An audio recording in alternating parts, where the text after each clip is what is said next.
ఒక husband and wife, వాళ్ళు పాపం చాలా పేద కుటుంబం, కానీ 3 పిల్లలు ఉన్నారు, చాలా మంచి వాళ్ళు. ఆ రోజు ఏమైందంటే ఇంట్లో సరుకులు లేవు, బియ్యం అయిపోవచ్చింది. అందరికి వంట వండేటప్పటికి రోజు 3 పిల్లలు తిని వీళ్ళిద్దరు తినే అమౌంట్ ఉంటుంది కదా, క్వాంటిటీ, దానిలో సగమే ఉంది. అన్ని కొంచెం ఉన్నాయి. ఓ పచ్చడి అంత, ఒక పప్పు అంత, కూర అంత అలా ఉన్నాయి. ఆ తల్లి పాప అంతా వండింది. హస్బెండ్ వచ్చాడు, కొంచెం కంగారుగా ఉన్నావు ఏంటి అని. అన్నం లేదు, ఏమీ లేవు, 3 పిల్లలు ఉన్నారు, పెద్దోడు వచ్చే టైం అయింది. అమ్మ ఇంకా కొంచెం పెట్టు అంటే నా దగ్గర లేదు. మీ దగ్గర ఏమైనా డబ్బులు ఉన్నాయా అంటే నా దగ్గర డబ్బులు ఏం లేవు, నేను కూలి పని ఏదో ఉంటుంది కదా, పని చేసుకుంటే రాత్రికి వస్తాయి డబ్బులు, అప్పుడు నేను కొన్ని కూరలు కొంత రైస్ తేగలను, ఇప్పుడు నా దగ్గర కూడా లేదు. పిల్లలు అడిగితే అలాగా అతను ఆలోచించాడు. ఓకే, నువ్వు వాళ్ళకి వడ్డించద్దు, ఫస్ట్ పెద్దోడు వస్తాడా, అవును, తర్వాత ఒక గంటకి చిన్నోడు వస్తాడు, తర్వాత పాప వస్తుంది, ఓకే బయటికి వెళ్ళారు, సరే అయితే అవన్నీ తీసుకెళ్లి పెట్టేసి నువ్వేం వడ్డించద్దు, జస్ట్ వాళ్ళని తినమని చెప్పు, మనం పిల్లలు ఎలా పెంచాం ఈరోజు తెలిసిపోతుంది అన్నాడు. అంటే ఏంటి నువ్వు పెట్టు, నీకు ఎందుకు అన్నాడు. సరే వెళ్ళి ఆ చిన్న గిన్నెలో అన్నం, ఏవైతే చిన్న కొద్ది కూరలు ఆవిడ పెట్టింది, కామ్గా పక్కకు వచ్చింది. వచ్చాడు పెద్దోడు కొంచెం, అమ్మ ఆకలేస్తుందమ్మా అన్నాడు. అక్కడ ఉంది తినరా అనింది, ఏం తెలియనట్టు వెళ్ళి కొన్ని తింటున్నాడు. చూసాడు, అప్పుడు కంటికే డిఫరెన్స్ తెలుస్తుంది. యూజువల్ గా సెటప్ వేరు, ఇప్పుడున్న సెటప్ వేరు. కొద్ది వేసుకున్నాడు, వెళ్ళిపోయాడు. నెక్స్ట్ కొంచెం చిన్నోడు వచ్చాడు, అమ్మ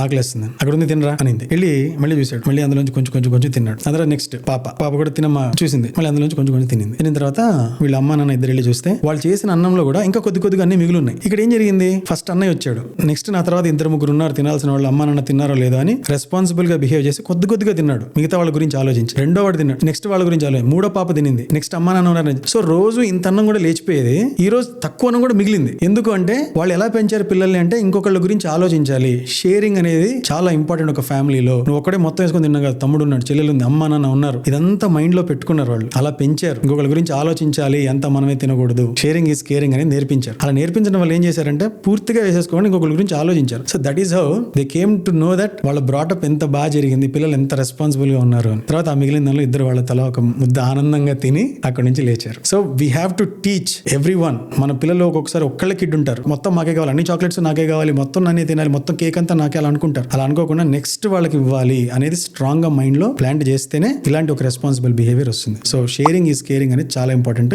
తరలిరాద తనే వసంతం అనే పాట విన్నావా, చిరంజీవి, అందులో పంచే గుణమే పోతే ప్రపంచమే శూన్యం అని ఒక లైన్ ఉంది, సీతారామ శాస్త్రి గారు రాసింది. సో పంచే గుణం అనేది మనం ఇంప్లాంట్ చేస్తే very key characteristics in the life.